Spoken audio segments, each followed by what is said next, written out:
Welcome back, Dink friends.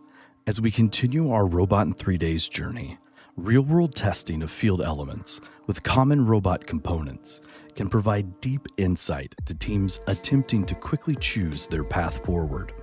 Join us as we pit the immovable bump against the unstoppable Swerve in the grudge match that you have all been waiting for.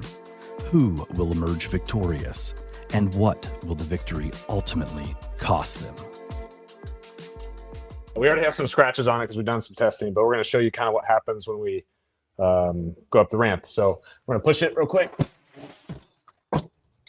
So we get about just past the swerve modules on the MK4Is, which is what we have on the robot, and it catches.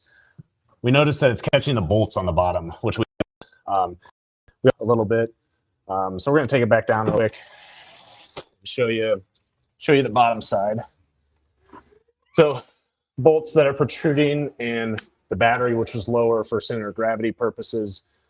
So one of the first design changes we're going to do is actually move this flat and then try and use flathead countersunk screws all the way around so that we have a flat plane. And then once we get that done, we're going to do some testing to see if it can ramp itself over when we go up.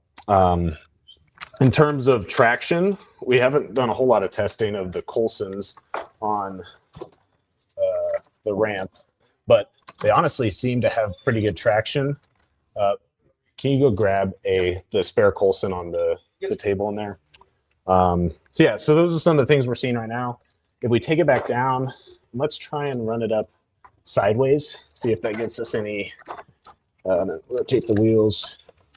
Our programmers are still working on the code, so here we are.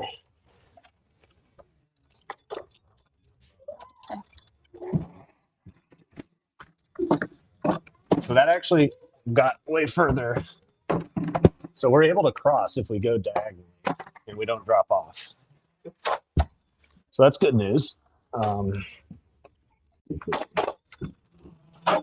that again. So we still kind of get stuck in the middle. But I think if we do those changes that we just talked about, making it smooth, we're going to try and, I think that'll solve our problem. Let's go ahead and throw the bumpers on, see how that interacts.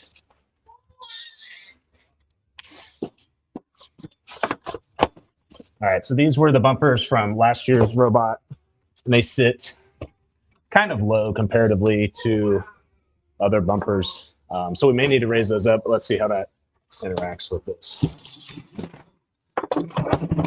Okay. Bye-bye, robot. Send it back. I think we went off.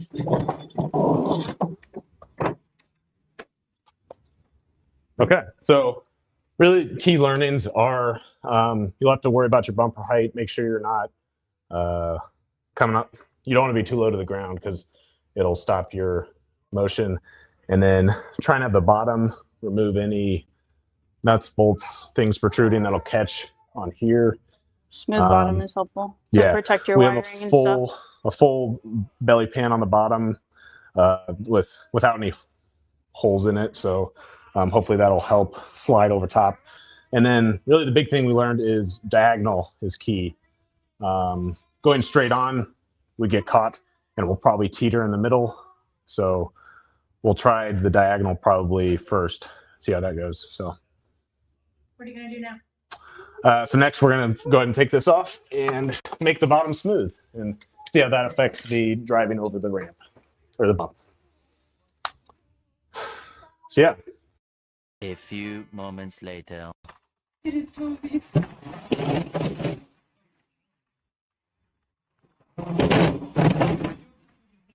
Be sure to follow us at DankBots everywhere you consume high-quality robot content. And as always, stay dank, friends.